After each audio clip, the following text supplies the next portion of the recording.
Good afternoon, guys. Today we're going to experiment using food coloring for tie-dye. So let's get to it. So you just want to soak a white shirt in a bucket or a bin with some cold water and white vinegar. And you soak it for as long as possible, at least 10 minutes, but it's better to do it, the longer you can do it, the better. Alright.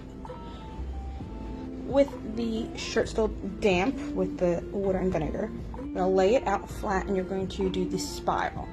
I'm just going to center my spiral, so I'm going to pinch the shirt in the middle. But if you wanted to make it a little more asymmetrical, you could pick any point in the shirt and you just sort of pinch and twist the shirt until it makes a spiral. And then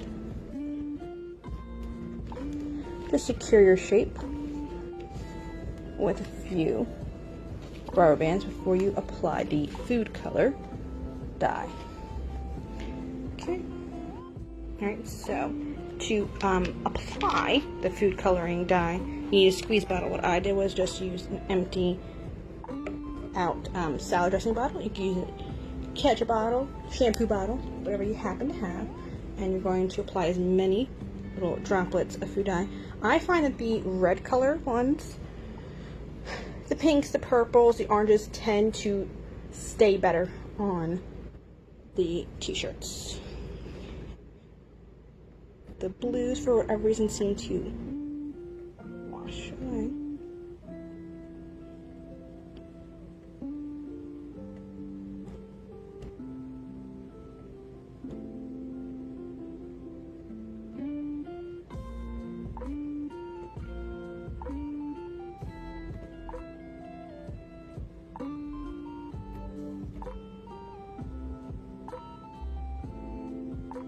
Alright, so I did about 30 drops, and now I'm going to fill some cool water just about there.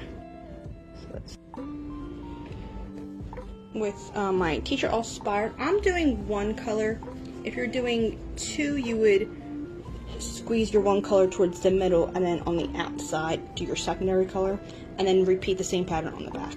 But I'm just going to stick with the one color because I find the reds work better, so that's what we're going to go with. So you're just going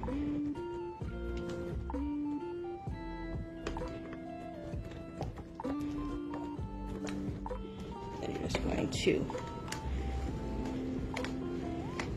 flip the shirt over, keeping that spiral intact, and this coating the opposite side as well. Now, if you happen to have like a little throwaway tub like this, you could just keep it soaking in this with a lid overnight, or you could put the whole thing in a Ziploc bag as well.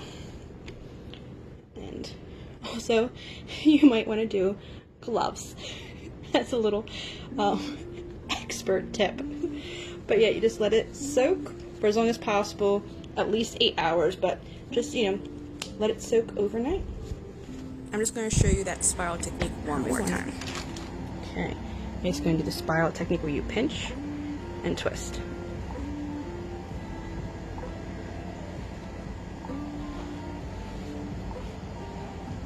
Get your help to spiral along.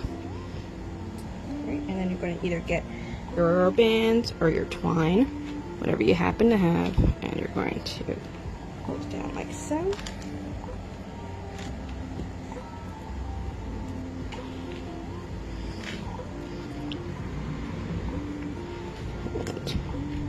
Spiral.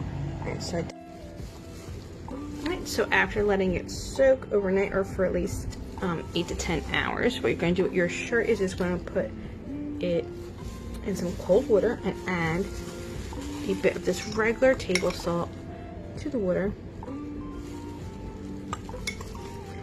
to help the dye set. And you're going to let that stay for 2 tablespoons or so. I'm just going to finish it off. You're gonna just let that set for at least a half hour, but the longer it could stay in there, the better the color would set. And then we'll see what that looks like in a little bit.